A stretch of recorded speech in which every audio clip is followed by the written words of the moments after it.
So the Miami Dolphins just recorded one of the biggest victories of the Mike McDaniel era, 30-13 over Buffalo. The question is, can it spark a four-game win streak and get this team to 6-7 going into the Monday night game against Pittsburgh? Hello, everybody. Welcome to this edition of Dolphins Deep Dive with Perk. I am Chris Perkins, your South Florida Sun Sentinel Miami Dolphins columnist. That is Dave Hyde, your South Florida Sun Sentinel columnist. Dave, are you still in disbelief over that game, over that domination, or have you just accepted that's the way it is with this kind of schizophrenic Dolphins team?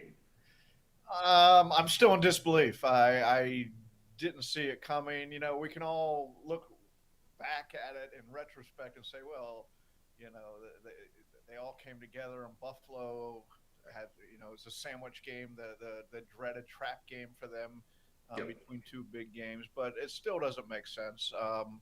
One thing that was interesting, and Mike's tried to lean on this in games this year and sometimes gotten away from it, but in the Atlanta and the Buffalo game, he stuck with that run game. Yep. Now, part of it was they got the lead. It's easier to do so, but I think for who this team is and what it is. We've talked about this before, Perk, 2016 with Adam Gase when he went to a more power running game with that team. But still, with the way Devon Achane's playing, he's as electric as anybody in the league right now. And get him the ball as many times as you can. Yeah, McDaniel did a great job of doing that, and that's good recognition on Mike McDaniel's part, recognizing the obvious. That's always pretty good. We want to welcome all of our viewers on YouTube. We thank you for joining us. We would like to remind you that if you miss any part of this show, you can get the podcast on Apple, Amazon, Spotify, or wherever you get your podcast. We would also like to remind you that you could watch the subscribe. We would like to invite you to subscribe to the Fins Flash, our weekly newsletter. You can do that by scanning the QR code that will be shown on your screen. And we also welcome you to leave a thought, comment, criticism, anything you'd like on our live chat, the best place to get intelligent Dolphins conversation. So before we go any further, Perk, I want you to hold up your thumb. Now, Perk's probably stumbling over some of the words because he had to go to urgent care. And it's a little traumatic. The blue tent went up over him, but they said he can go back in the game, and here he is playing hurt. Oh man, I'm telling you, I don't want to disgust anybody, but so much pus came out of my thumb. The woman at urgent care, the woman at urgent care said it was one of the worst that she's seen. So there's that. There's that. That is the reason I'm stumbling over my words here, because the thumb is throbbing right now. It feels worse than it felt before I went into urgent care. So I am playing with a little bit of pain here. But on today's show, I'll try to put that behind me. On today's show, we are going to talk about what the Buffalo win means for the Dolphins. We're also going to talk about whether the Dolphins did the right thing at the trade deadline. You know, they traded Jalen Phillips. They turned down trades for Jalen Waddle and Devon Achane. And we will also discuss whether this team and Mike McDaniel can finish 7-10 this season and what that would mean in the grand scheme of things. And we will have our fearless predictions for the Dolphins-Washington game in Madrid, Spain. Me and Dave Hyde are both here in South Florida. David Feronis is over in Madrid. As we always say on this show, there's an ocean of possibilities. Let's dive in. All right, Dave Hyde. So a 30-13 butt kicking. That's really what it was. It wasn't just a victory. It was a butt kicking. The Dolphins dominated Buffalo. They shut down James Cook, the running back, shut down Josh Allen. The Dolphins front seven finally played the way that I thought they were going to play all season long. Mike McDaniel, as you just said, did a great job of calling the plays with the run game, dominating. The offensive line did a great job opening holes for Devon Achane, protecting Tua. Tua was not sacked. He only took 2 quarterback hits in that game. And so really, Hyde, I mean, what does this mean for the Dolphins going forward? Because I thought that they were going to be a 9-8 team, and 9-8 teams are usually kind of up and down. They can beat Atlanta if you're 9-8, and then lose to Baltimore, and then beat Buffalo. That's kind of the hallmark of a 500-ish team. What does this victory mean in the big picture and the little picture, do you think? Well, the big picture as of now, where we are in this season, is can it save Mike McDaniel's job? I mean, can this start a stretch? Because Steve Ross has said he's watching, and Chris Grier has been fired, Jalen Phillips traded, so we know change is in the air. But he held the line at McDaniel, and he wants to watch the second half of the season. And I don't know, Perk, can a good finish save Mike McDaniel's job is ultimately, I guess, what we're going to be looking at in the big picture right now. That is what we're going to be looking at, and to me, he would pretty much have to finish, 9-8, 10-7, which would be a dramatic run through the rest of the schedule. Because look, Dave, as I say, the goal for the season was to win a playoff game. That's been the goal to me since 2023. In 2022, Mike McDaniel and this Dolphins team showed they can get to the playoffs even with Tua missing a decent amount of games. I think he missed 4 games that season, if I recall correctly. But they finished 9-8, so that was one level. So then the next level is, can you win a playoff game? And to me, they've been stuck at that level for 2023, 2024, and now 2025. So to me, that's the goal for the season: win a playoff game. Anything short of that, I just have a hard time bringing Mike McDaniel back. He's going to be basically a 500 coach at the end of the season. He is now 31-30, as in the regular season, 31 and 32, including those 2 playoff losses. To me, that's not good enough. You've underachieved, you have disappointed, and unless I see something really dramatic here at the end of the season, I'm sorry. It's just, you had your opportunity. We're in year 4 here, and I know that it's going for this, kind of a win with youth and draftees. Which, by the way, the youth and draftees, they made a good showing on Sunday. But Dave, big picture, I just don't see Mike McDaniel has been good enough to earn himself a 5th year, and a 5th year with McDaniel and Tua with no playoff victory. That is really underachieving. I don't believe in rewarding underachievement. Yeah, I mean, you cracked the door open though, Perk. You said if he has a great run here, right? Yes. And in part, the schedule's set up to give him a ramp up for a great run. Yep. Okay, it's going to give him a chance, to give this whole team a chance. Starting with Washington, which we'll get into, but the fact they won in Buffalo, look, I have no idea what that means. Just like when they won Atlanta, beat Atlanta, I thought, okay, they found some answers. Then they went out and laid an egg against Baltimore. Now they beat Buffalo. I'm not going to pretend I know what that means. But I do know that they're coming up with some teams that, I mean, they should beat. I mean, if they can play anywhere close to the Atlanta and Buffalo 2 of the last 3 weeks, they should beat these teams. They should. And here's the other thing, though, Dave, when you talk about accomplishments and what we've seen and what we're seeing, let's say that they do go on this 4-game winning streak, beating Buffalo, Washington, New Orleans, and the New York Jets. 3 of those are games that they should have won, right? I give them all the credit in the world for beating Buffalo. Great victory against an opponent that has dominated you, a team that is, knocking on the door of the Super Bowl. I take nothing away from the Dolphins for that.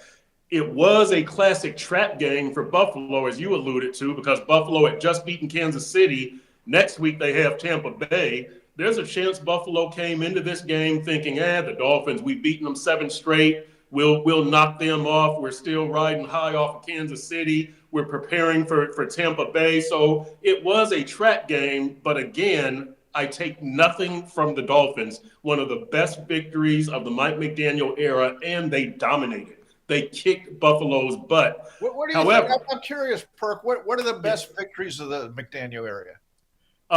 Definitely For those you? two in 2022. The Buffalo Baltimore two step, right? Those are actually Baltimore Buffalo two step in 2022, where they beat Baltimore 42-38, right? The And then they comeback. come back here Yeah. and and they win 21-19. And then I would have to say the Dallas victory in 2023, because that was one that got them back going, that 22-20 game. The Rams victory last year, because that that got them back going, and that was their only victory over a playoff team.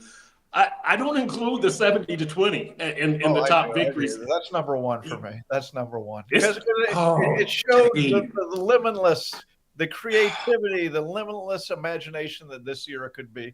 Dallas, to me, that same year, 2023, Three. Yep. because it was late December and it said, okay, they could do something. Yep. You know, Dallas was a winning team. Yep. And then I have the Baltimore one just because the imagination coming back, 21 points in the fourth quarter. Yep. I still, when everybody says what a great coach John Harbaugh is, and I know he's a great coach, but whenever they say that, I think of that game, because that was a game where the Dolphins could only come back throwing the ball deep and get it. Anyways, I took this show on a side, but but I don't put the Buffalo in with those, because this was more of a wow. This was more of a those were statements of what the season could be. Okay, all those wins were statements of what the season could be. This was a statement of what it could have been. What if we found some answers earlier, or played differently, or something? And again, I don't know if it's an outlier from the rest of the year, as now that it sort of like Atlanta was, or this is really who this team has a possibility of being. I think it's just, you go out, you enjoy it, you smile at the win, but don't try to stack it into the big picture just yet. Well, for McDaniel, for McDaniel to come back next season, I need to see impressive victories or games against Tampa Bay and against New England those last couple of weeks. And, Joe Burrow, now there's a chance Joe Burrow is back when they play Cincinnati. So that game would take on a little bit more importance and significance. But yeah, with me, the big thing is, how do you do against good teams, quality teams? So this Buffalo victory definitely goes into the category of one of Mike McDaniel's best wins, because this is a good Buffalo team. Are they a Super Bowl contender? We'll see. That run defense needs a lot of work, as we saw on Sunday. But Buffalo is a quality team. It's an opponent that has kicked the Dolphins' butt throughout the McDaniel era. But again, if they do go on a run here, the 4-game win streak, these next 3 are games that they quote unquote should win. It's hard to say a 3-17 should win 3 straight games, or 4 straight, really. But they are games that the Dolphins could or should win. What was I thinking when I said that? You're right. 3-7. I mean, they should win these games. No, probably not.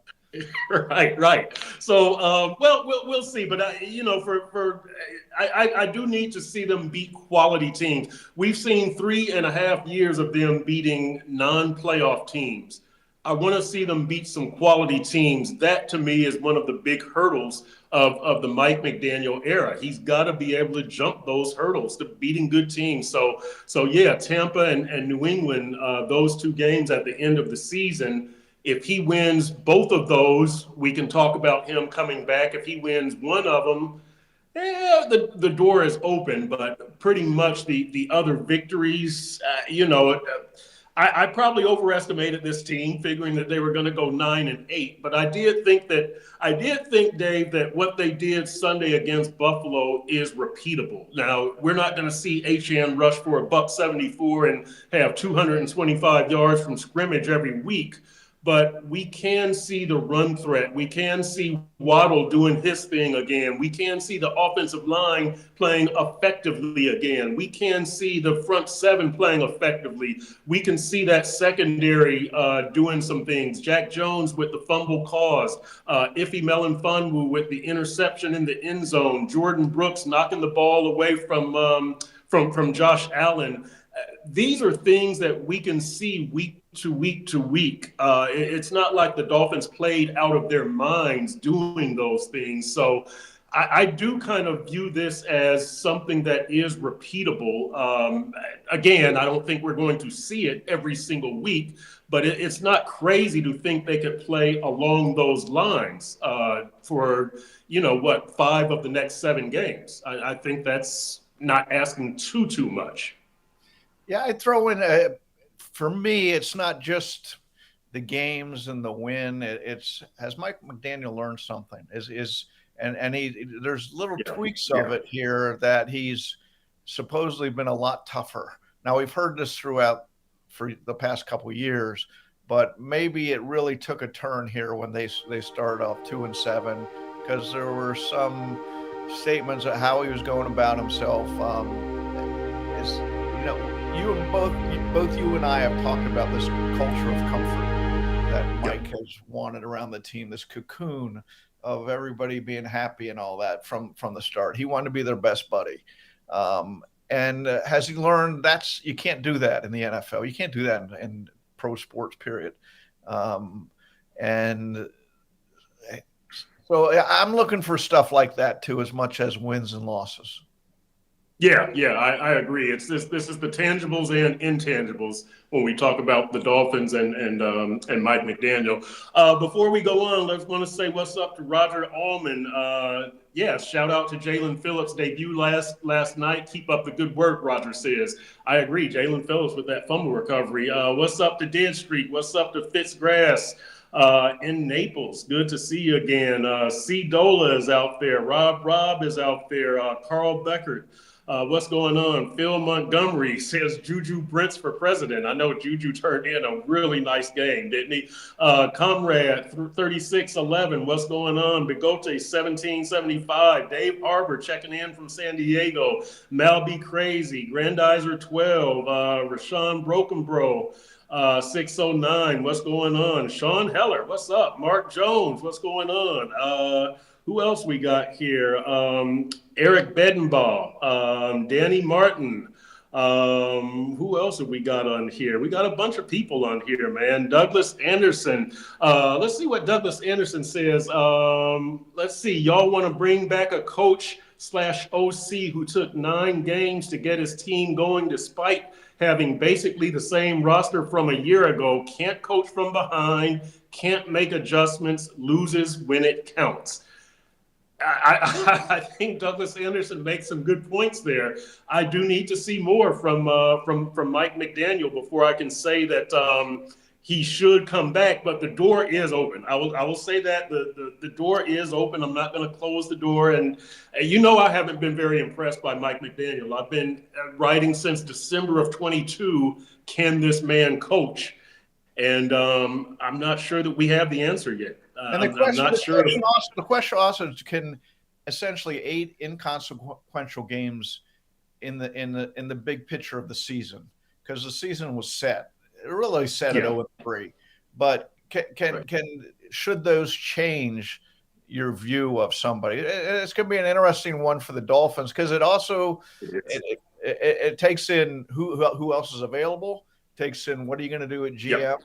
So what are you going to do at quarterback? I mean, there's a lot of piles to sweep into the middle that Steve Ross has to consider here. There are. What's up to Luis Felipe Benito? What's up to Berserker Finn? Who else we got here? Peter McDowell is checking in with us. Good to see all of you all. By the way, before we move on to our next segment, I will say this. The reviews for our new GM, Champ Kelly. Golly, yes. Kelly, they've come in pretty well.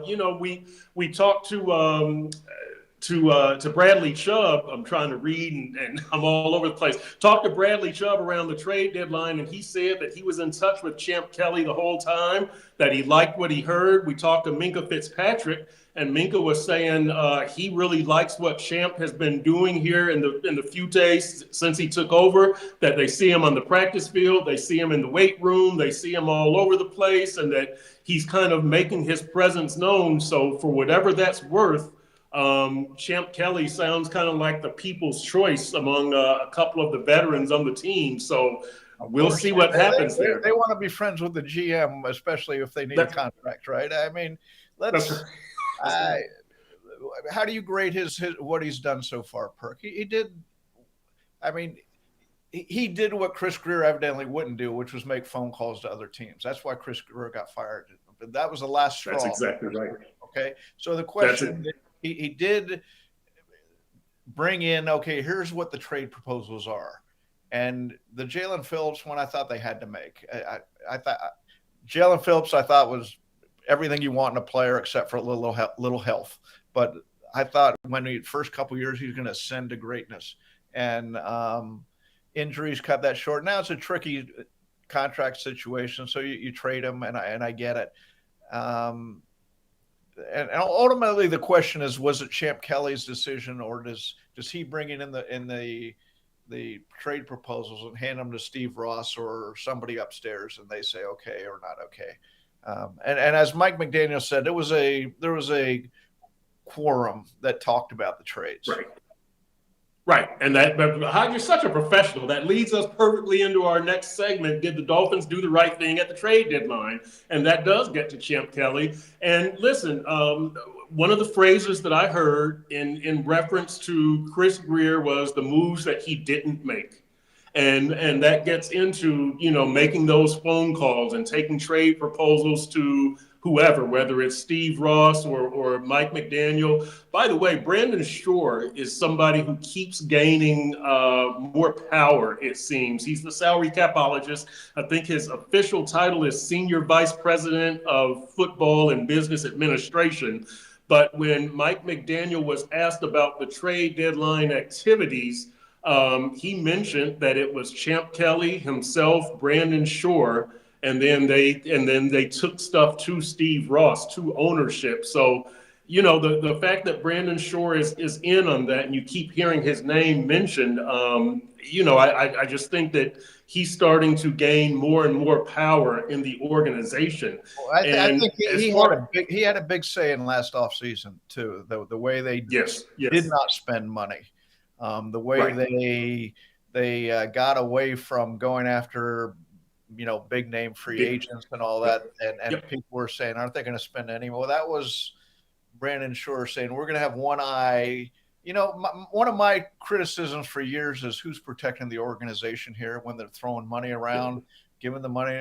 I say everybody's happy. Oh, yeah, give two of the big contract. Give Jalen Ramsey and Tyreek Hill extensions when they don't need it.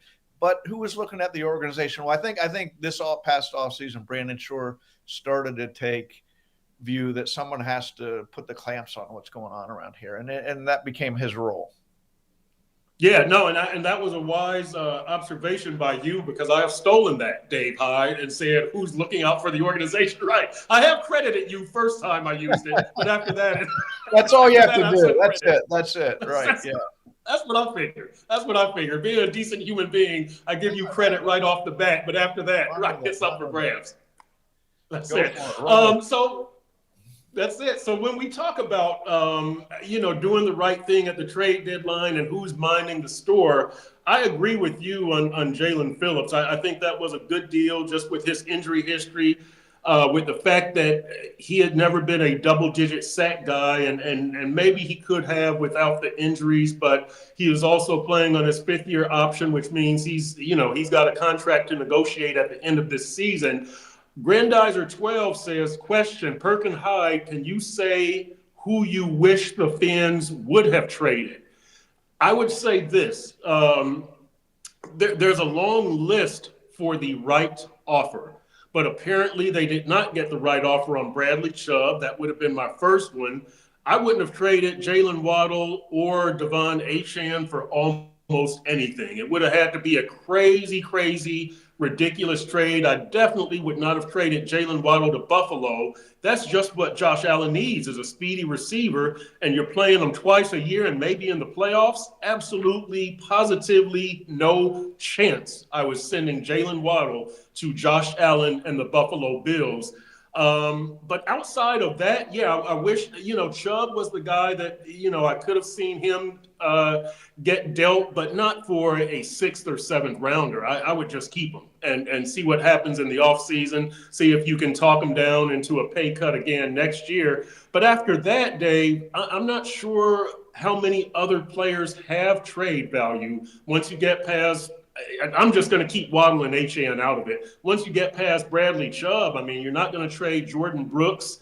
I'm not sure how many offers they have for Minka, but you got to leave something for next season. I'm not just going to have a fire sale. And if you bring Tua and McDaniel back, you don't want them to have no Achane, no Waddle, no Bradley Chubb, no Jalen Phillips. You've got to give them a chance. So Chubb is the guy that stands out for me. Yeah, I thought Chubb was untradeable because of his contract. His contract has all these, game bonuses, incentives. Yeah. So it had to be a team with more money than really his talent has shown this year. He's a great pro, but I think the injuries are taking their toll as far as who he once he was a few years ago as opposed to now. So I'm not surprised. I would have traded Minka, a 30-year-old veteran as we move ahead, making $15 million roughly. I think he's against the cap next year. Yep. For a team that's going to be going through a youth movement, that would have been the guy that I would have said, okay, we can move him. But when you look across the roster, there's really not a lot to trade there. And I'm with you on Waddle. Not only number one is Buffalo. No way, as you said, am I giving the one piece that Josh Allen, that organization cannot find for Josh Allen. Okay. And they had it briefly with Diggs, but that went off the rails. And Jalen's very much more not mercurial personalities, very, stable, good, friendly guy in the locker room and all that. So I wouldn't have traded Waddle. The other thing with Waddle is his contract. It is cap friendly, $11 million next year. That's for and when people say he's not a number one receiver, I agree. He's not a number one receiver, but go down the list of how many number one receivers there are in the league. There's not as many as you think. Right. So you put him with another good receiver, and you have a good receiving core. Yep, I agree. Who had a question here that Peter McDowell asked, do you guys think we should extend Achane this summer? Yes. Well, here's the deal. I wouldn't want Achane to go into next year and you have like a Christian Wilkins, Rob Hunt situation where Achane says, I'm going to gamble on myself. He wins, and then the Dolphins look at him and go, well, we're not paying that much for him. Get it taken care of now when you can afford him, when he's not pissed off at the organization. Now, look, you're not going to give him a crazy contract because he's an undersized running back. That's 2 strikes against him, but this dude is a playmaker. He's a baller. He stayed healthy. He can run between the tackles. He's not your ideal power runner, obviously, but he can run between the tackles. He can catch the ball. He can do pretty much everything you need him to do. I'm keeping Devon Achane on my team, and yes, I am definitely doing his contract after this season. I'm not letting him get to the final year of his deal. So, what are your thoughts on Achane? Yeah, as I said, he's as electric as any player in the league. Okay, and you can throw him out there. Look what he's doing in this offense. And what would a deal look like? James Cook, 4 years, $48 million, something in that neighborhood. Maybe a little more because we're moving on the salary count. But this is something they have to get done, no matter who's running the organization, and they would want to get it done too, because Right. again, these type of guys, that's one Chris Grier really hit on, a 4th-round pick who he's the MVP of the team. Yeah, he is a 3rd-round pick, but he is the MVP of the team. Yep. Hey, here's a question for you when we're talking about if the Dolphins did the right thing at the trade deadline. Do you think Chris Grier was a scapegoat or a fall guy here? A fall guy. Well, no. He had 10 years. Okay, he had 10 years to build the team. And we can go through all the ones he missed on, but how many guys has he hit on? And how many are special players? And beyond that, what is the direction of this team? This team really needed someone. If they were going to go into that tank job, starting there, they need someone who had hardened football opinions and philosophies to drive this franchise through it. Instead, they're just bending all over the place. And now, if you want to say Mike McDaniel deserved part of the blame, because in 2023 and 2022 and 2023, when did Tyreek Hill come here? The years are all blending. I think 2022 and 2023, they had very good talent, and they didn't maximize that. The first year, at the end of the season, the very end, they suffered some bad injuries, but I didn't think that they didn't maximize that. But no, they need someone with a plan. And Chris Grier, as I call him, general manager for life. And even cats have 9 lives and they're gone, right? He survives past what anybody expected. I think it's the longest GM run, 10 years, 7 years running the full franchise without having a playoff in NFL history. That's correct. Yes. That definitely in the current NFL, among all the GMs, he had the longest tenure without a playoff victory. My thought is, if Mike McDaniel and Tua come back next season, Grier was a fall guy. He was a scapegoat, and that's incorrect. That's bad. My thought is, Chris Grier gave you the talent. You had enough talent to win a playoff game, and Mike McDaniel did not maximize that talent. The on-field product, the strategy and philosophy was a bigger problem than the talent gathering process. You had good talent. The problem to me was you had a bad strategy and philosophy. And what I mean is, you didn't have enough physicality. You didn't have enough muscle.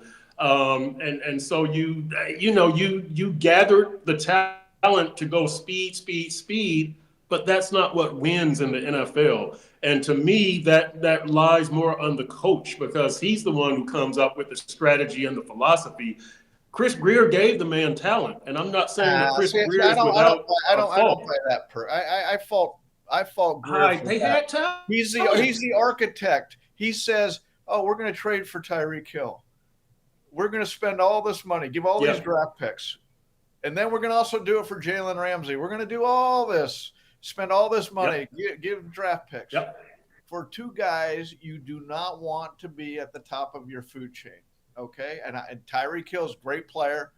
Jalen Ramsey, he productive. He was a good player. But there, to me, is the fundamental problem. You're building your team. The top 3 guys you're paying: Tua, Tyreek, Jalen Ramsey. There's the fundamental problem with there's a short answer problem to the Dolphins of the last several years.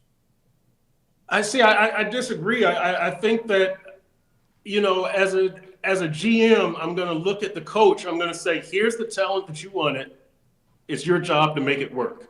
Like I got you Tua, I got you Tyreek, I got you Ramsey, I got you Calais. Yeah, Hyde. He's got to make it work on the field. Like, what more do you want from? Again, Chris Grier should have gone. That was a good firing, legit. But he got the man the talent that he wanted. It was a strategic and philosophical flaw with the on-field product. You had enough talent to win a playoff game. The problem was, in 2023 especially, it was not the late season injuries. It was the early season losses to Buffalo and Kansas City and Philadelphia that showed you can't compete with the best teams. And why? You have the talent. You didn't have the game plan. You didn't have the strategy. You couldn't execute on the field. It was you weren't. I don't disagree with that. As I said, 2022, 2023, there's shared blame there, and they did have a talented team. So I agree with you on that. But to have a sustained blueprint, look what they did. They traded Tunsil and players and got draft picks. Right. Then they traded money and draft picks to get talent for this very narrow window to win. Because all of a sudden you can't do what they did, where you have 2 years with basically no drafts. They had the least draft capital in the league in 23 and 24 because of the and all the trades they made to collect talent. That is not good architecture. And any GM who's been around as long as Chris and running teams should know that and have put the kibosh on that instead of saying, "Oh, this is what the coach wanted. This is what you guys wanted in the front office." No, that your job, again, protect the organization. That's my phrase now, Dave. That's my phrase now. No, you're right with that. Bigote 1775 says heavy money deals also handicap the team as well. Dead Street says it was the Titans' loss. See, I disagree with that. The Titans' loss was a major factor. Let's not discount that. They should have won that game. It's a sub-500 team coming to your house late in the season. You had, I can't remember the numbers, a 14-point lead with 3 minutes left, and you blew it, or whatever that lead was. You blew it, but I thought the season was lost before that. And, look, I just think that if you have that kind of talent, you should be able to win a playoff game. And you didn't. And as far as it wasn't sustainable. What they did was not sustainable. They knew that it had a short shelf life. You were trying to catch lightning in a bottle, like the Rams did with Matt Stafford, like Tampa Bay did with Tom Brady. You knew those teams weren't going to be together for 6 or 7 years. This isn't like come on, Buffalo, what they're looking for.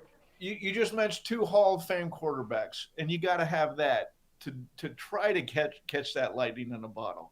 And look, two is not that guy. I'm not. He's not jumping on him with 2 feet here. But be fair to him. He's not that guy. He's not. He shouldn't be right. Asked to be what Tom Brady or Matthew Stafford were for those teams. And that's the other thing that I fought Mike McDaniel for. Get a run game. Get this man some help. Get a different strategy and philosophy instead of thinking you can coach this guy and his left arm to a Super Bowl. No, you need a more complete team. And yes, that is part of the job of the GM. That's why he's gone. That's his number one job, looking out for the franchise, as you say. That covers, that's in that scope of that statement. Who's minding the store, who's looking out for the franchise, because Grier should have known this is not a winning strategy, that Tua can't do all of this. I still think you can win with Tua, but you need a different strategy. So, as Carrie 9 here says, why build around a limited quarterback? I think you should build better around a limited quarterback. To me, that's the lesson. That, look, when I see guys like Jared Goff go to the NFC Championship, Brock Purdy going to the Super Bowl, Nick Foles winning a Super Bowl, that's what I think, is that you built around a limited quarterback. You can't put it all on him, as the Dolphins and Mike McDaniel did. You've got to build around him and give him a lot of help. And that's the case for most quarterbacks in the NFL. And I don't think the Dolphins believed in that. That wasn't their example. Ocean Breeze Detail says Eli Manning is the best example. You're exactly right. Eli Manning had lots of help. He was a decent quarterback who had lots of help. So that's kind of how I think about Tua and the way that this team was built. But trade deadline, what would you give the Dolphins if you had to give them a letter grade? I'd probably give them maybe a B. B minus. Yeah, they did. They made the trades that you would have made, right? And the one Yeah. trade that you would have made, and they held on to the players that you would. So I don't think it was anything inspired or anything, but I'm not sure there was anything inspired to be done. They got a draft pick, and really, um, and while I say don't trade Jalen Waddle, they're going to have to do something because at some point, and I don't know if it's this offseason or next offseason, depending on how the plan is, they're going to have to get some draft capital to trade to make a move for a quarterback. Unless they're going to hope one falls into their lap, they're going to have the option, and that might mean trading a Waddle for a first round pick, so they have one to play with. But we'll see. That's coming up, and that'll be on, some other general manager to either Kelly or somebody else to decide. Yeah. And so on that note, let's go into our third segment. What would a 7-10 season do for Mike McDaniel's future? And when we build off of what you just said, I think Mike McDaniel's future, to me, has to be tied into a strong GM who has a strong plan, who has a working plan. Because if you gave Mike McDaniel another rubber stamp GM like he had with Chris Grier, I think you're going to make the same strategic and philosophical errors that you saw with the previous 3+ seasons. We'll just say 4 seasons. So to me, it goes beyond Mike McDaniel finishing 7-10 or 9-8 or whatever you want to say. I mean, 10-7 would be pretty incredible, right? I mean, you run the table from 2-7. That would be pretty incredible. But still, I think that Mike McDaniel is kind of short-sighted when it comes to philosophy and strategy, and you need somebody above him. So, I do think that, look, this youth movement, I'll say this about, Mike McDaniel's future and the 7-10. I wrote about the youth movement yesterday, and of the 47 players who played in that Buffalo game, 15 were third year or younger. So that's roughly a third. And then when you look at this roster as a whole, you do have a decent amount of talent from third year and below. When you look at Devon Achane is the only one from the 2023 draft. 2024 draft, when you had Chop Robinson and Patrick Paul, and 2025 draft, Kenneth Grant and Jonas Avai-Naya. Yesterday, and on Sunday, 7 of the 8 2025 draftees played, everybody except Quinn Ewers. And we did see some good stuff from Dante Trader, the 5th round safety, who I'm liking more and more. We saw some decent stuff from Zeke Biggers. Nobody played at a Pro Bowl level from that 2025 draft class against Buffalo, and they haven't done it all season. But youth is being served. As Mike McDaniel said, they wanted to win with youth and draftees. But I'm not sure that you have enough youth and quality draftees to say, okay, this is a good team to turn over to Mike McDaniel. Because one of my things with Mike McDaniel, he hasn't developed a whole lot of talent, has he? I mean, he made Tua better. He's definitely developed Devon Achane. You could say he's developed Jalen Waddle. I'm not sure how long that list is of guys that he's developed. Patrick Paul is developing. Paul, I'd throw Cater in Kohu developed. Yeah, Cater Kohu. Patrick Paul is developed. Yes, Cater Kohu. But it's a fairly small list. So when we talk about Mike McDaniel finishing 7-10 or 9-8 and moving ahead with Mike is not just how he finished this season. To me, it's what is Mike McDaniel's vision for the future, and can he execute it? Can he carry it out? Yeah, and you're going to limit yourself at general manager if Mike comes back, because he's basically on a 1-year contract. So you're marrying a guy, either Champ Kelly stays and takes over, or some guys would just say, no, I don't want to go in there because they see what in McDaniel, what a lot of people have the last few years, which is he hasn't maximized his, or they don't know him. Anyways, you're limiting yourself if you keep McDaniel. Maybe that's the thing to do. I don't know. We're gonna watch it play out here. But tied into all that is Tua too. Tua's future, and will team. Yes. I'm sure. Yes.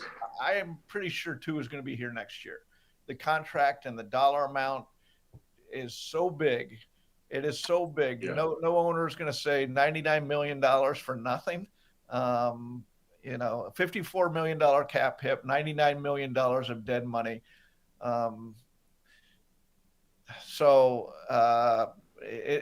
They have big decisions to make, but all that's tied together, I think, in with McDaniel's future.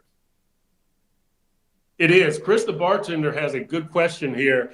How much of the defense's performance is a result of these players starting to play together in this system instinctively? I don't know, Chris. I don't know, but I'll tell you this. I think that this defense is doing things that are repeatable. And that's what I said about this team as a whole, that the front seven, it wasn't like they had, 6 sacks. It wasn't like they had, they did have the 3 turnovers, but those were all earned and deserved. The defense didn't do anything out of this world. And I do think that they are starting to play instinctively together. They're starting to trust each other more. And that's kind of what you saw. Is that going to continue under Mike McDaniel? And if Anthony Weaver leaves, what happens if he gets a head coaching job or whatever? I don't know. But I do think the defense is starting to develop. That got your attention. Whoa, a head coaching job. That'd be a hard sell for the whatever market's bringing. But let me say this. I thought the defense did something remarkable on Sunday. 3 turnovers, which for them, that's the secondary had 1 interception coming into the game. They got another one. And then Josh Allen. Josh Allen had eaten them up in his career. I mean, he had 2 touchdown passes. That gives him 45 in 17 games in his Dolphin career. 45. That would Joe Burrow led the league with 43 last year in 17 games. So that tells you how good Josh Allen has been. And so I thought the defense. But to answer the question, the disappointing part of this season is that this isn't a new system for these guys to get comfortable, especially the front 7. The rookies, okay, you get it, but there was like 6 guys, Perk, who have been here last year. They should have been comfortable with the system. And as I understood, that all of a sudden they just decided to freelance for the first half of the year, not follow. And so maybe they got back to, okay, we're going to be more regimented and disciplined in our play.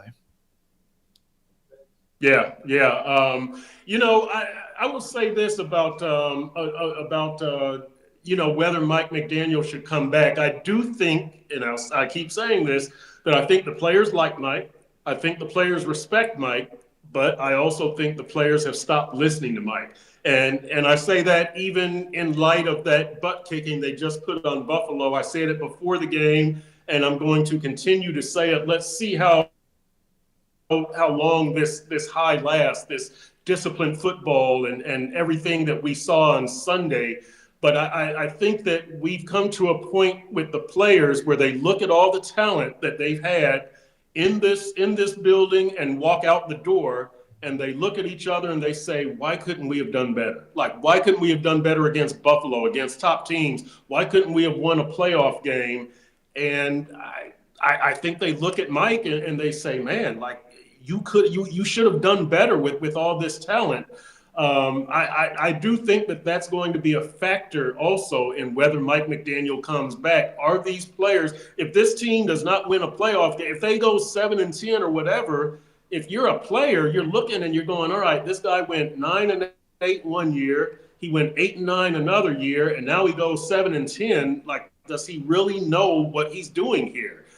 I think that's got to be a factor also if McDaniel comes back, or whether he should come back. Yeah, and you can get into Vic Fangio was here and he couldn't get along. They didn't get along together, and it was a mutual divorce. But Vic Fangio is a very respected defensive coordinator. Okay, then you get into the culture stuff last year. Tyreek and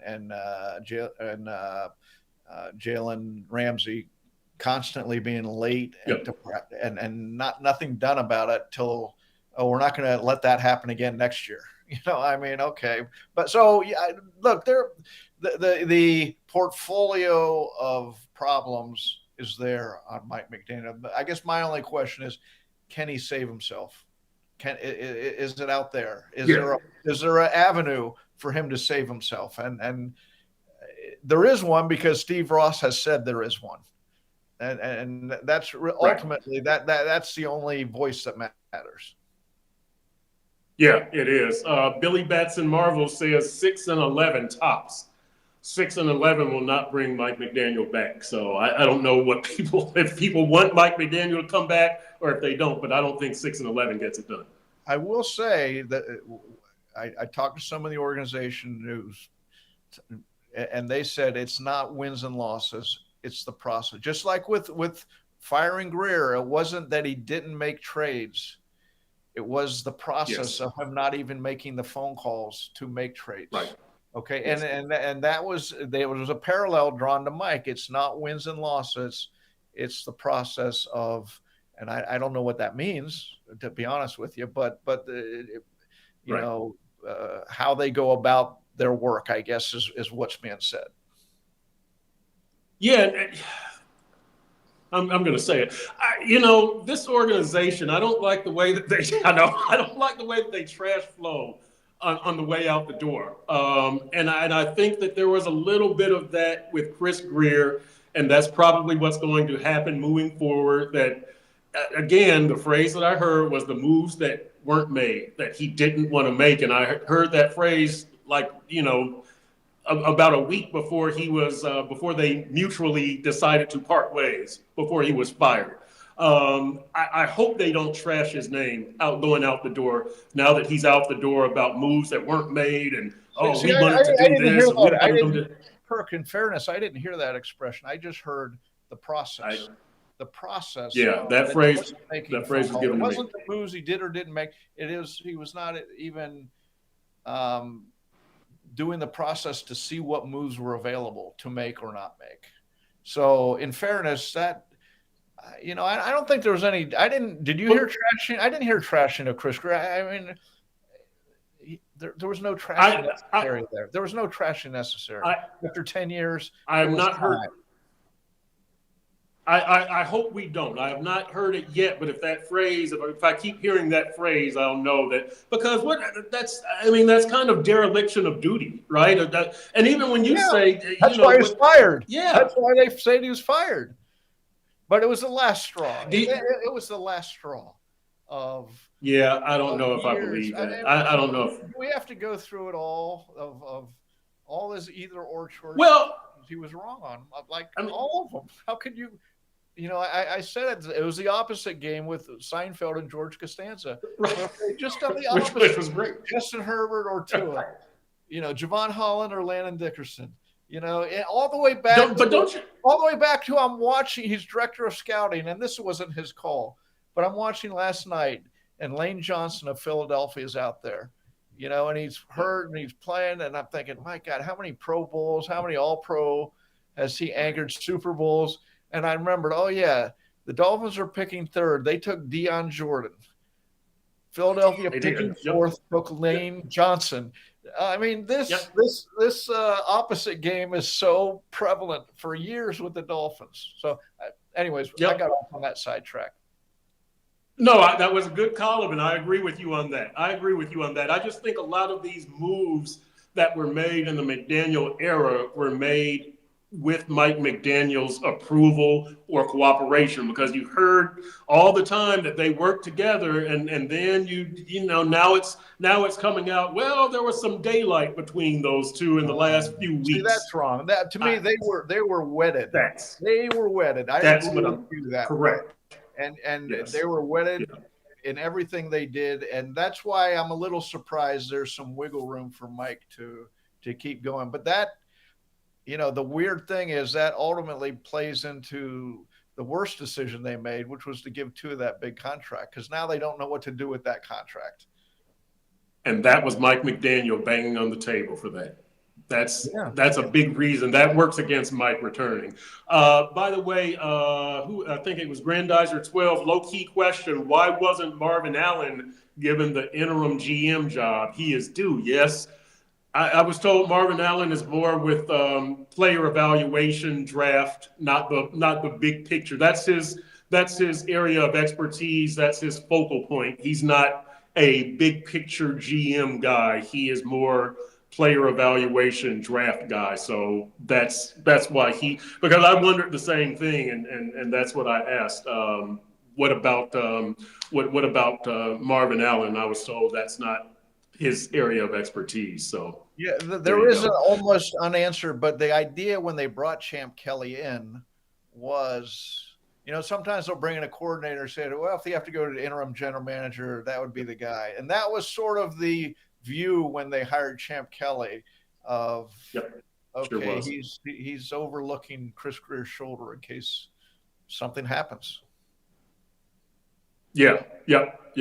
Want to say what's up to Nomadic Ballers, to, let's see here. Who else did I see here? Carrie 9, Legend 1849, Douglas Anderson 5516. Let's see, Douglas Anderson, if Tua is so good, then let's see what he does with a new coach, better coach, and a new GM.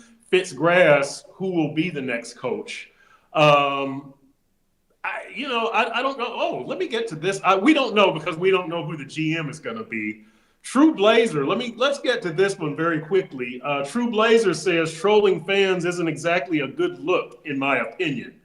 I love that Mike McDaniel went by elbow room. And we don't know that it exactly I guess that's what True Blazer is talking about. We don't know 100% that was Mike McDaniel, but I'm at about 98% that it was Mike McDaniel. He didn't deny it. Let's change the view a little. If the Dolphins were not 3-7, but 7-3, they beat Buffalo, and he goes driving by and looks out at the elbow room. That's the greatest move ever. Good job. Right? So much of our view of Mike, and not just Mike, we've been through this many times, of any coach who's losing or struggling is based upon winning, right? Yes. And so I thought it was funny and in personality for Mike to do something like that. That's what I thought. That here's a glimpse of the funny Mike McDaniel that we haven't seen for weeks. And look, I think we probably overblew the funny with Mike McDaniel and probably laughed at a couple of jokes that weren't really funny. But whatever. That's his personality. He was being Mike. That's what I like about Mike. He is unapologetically Mike McDaniel, and I like that. I like that confidence. I like that personality. I just want him to win against good teams. That's really more the more that the one other thing that I want from Mike. I don't care if he's as grumpy as Brian Flores or as happy as he is as Mike McDaniel is. I don't really care about that. I care more about winning and a team maximizing its potential, living up to its talent, and that's the big problem I have with Mike McDaniel.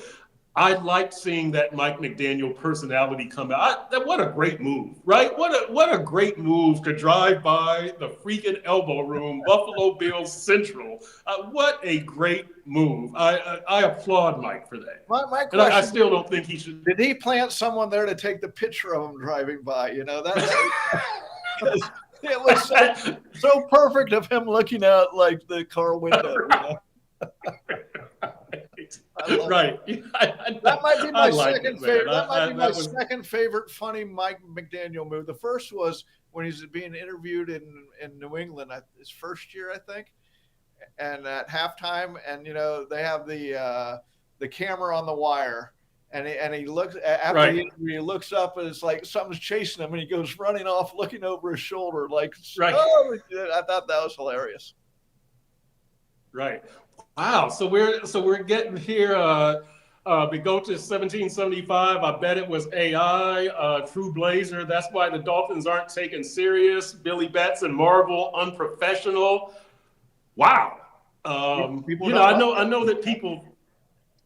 Yeah. There were people who don't like it, who didn't like it, but I liked it. Nomadic Baller says any update on Austin Jackson or James Daniels, the six offensive line idea could become the new trend. Mike McDaniel told us there are four people that are eligible to come off of the injured reserve list. Andrew Meyer, the center, Austin Jackson, the tackle, James Daniels, the guard, and Jason Sanders, the kicker.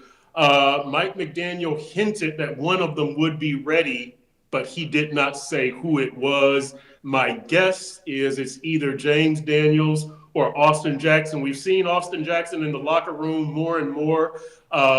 Saw him in there yesterday, saw him on the sideline. By the way, saw Liam Eichenberg at the facility yesterday. He was riding one of those little scooters. He had a brace on his left knee. It's been an undisclosed injury with Liam, but if he's wearing a brace on his left knee, I'm not going to do the hockey thing. It's the right shoulder. I'm going to guess he has a left knee issue. So there's that. But I think it'll be coming back either Austin Jackson or James Daniels. Well, let me go back to the Mike McDaniel thing because I want to say one thing. Yep, let's do it. If they beat Washington this year, I want someone who has much better technological skills than I do to take that picture and have them drive by the Washington Monument looking out. Okay, make that a thing every week. Every week. Mike McDaniel, the Jets. He drives by Times Square looking like that. That'd be great. That'd be great. That's our right. We gotta find things to amuse. That would. We could. Yeah, we could even have them drive by a bullfight, symbolic of the victory in Madrid or something like that, All right, Hyde, let's bring this puppy home here. We are at prediction time. It is the Dolphins against the Washington Commanders, 9:30 a.m. Eastern Time, Sunday, Madrid, Spain. Who you got? I got the team that's won 2 out of the last 3. I can't believe I'm saying the Dolphins. Yeah, I mean, look, this looked like it would be a nice matchup back in the start of the season, right? Two potential rising contenders or interesting teams, and look what Madrid gets now. But look, Washington's. You think the Dolphins season's not what you expected? Washington's now lost 5 straight. Jaden Daniels gone. Terry McLaurin's out. Deron Payne, the defensive tackle. The head coach, I can't think of his name. I'm drawing a blank. The former Dolphin. He's taken over. He's taken over the defensive coordinator job now. He's calling the defensive plays. He said Monday. That's sort of the hallmark. Dan Quinn. That's sort of the hallmark of struggling seasons, right? Where the head coach, whose background is defense, says, I'm taking it over. So Washington's a mess. This is a perfect setup for the Dolphins to ride the momentum of Buffalo, which means, of course, they'll probably go out and lose. But I'm picking the Dolphins, 33 to. Okay, yeah, I said Dolphins 24-20, and I agree with you. Marcus Mariota in there, right? No scary Terry McLaurin.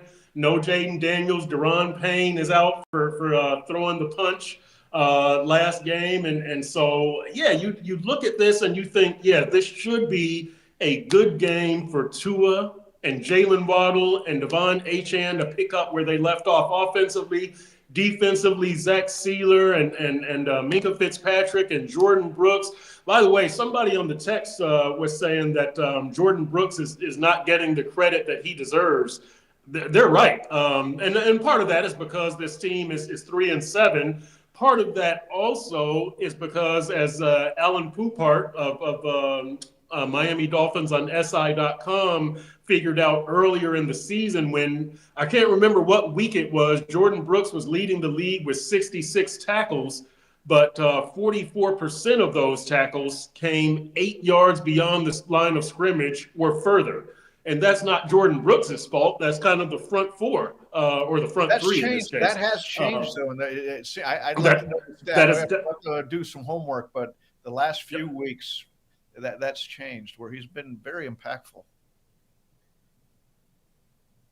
Yes, he has. That has definitely changed. But yeah, that's and so that's why I think that these things are repeatable that we saw. So I would like to see this defense and this offense pick up where they left off. You would like to see Riley Patterson improve, make an extra point, but he's been pretty good this season also. By the way, if Jason Sanders is healthy, I don't know. I guess he comes back, but Riley Patterson has had a pretty good season. So yeah, we're both going with Dolphins here. Let's see, we've got Bigote 1775 says 20-17 Dolphins. Basketball Jones, no Jaden Daniels, so 28-10 Miami. Let's see, who else did we have on here? I thought we had another one. Yeah, Manifest Destiny 25 says 23-21 Dolphins. Grandizer 12, Miami 33, Commander 16. Bigote 1775. Yes, this is a Hawaiian quarterback matchup once again, because we had that in Cleveland with Dylan Gabriel and Tua. JD, the great one, 843 says 27-24 Dolphins. Nomadic Ballers 24-17 Fins. So yeah, dead streak 24-17 Dolphins. Rob Dolphins 24-20.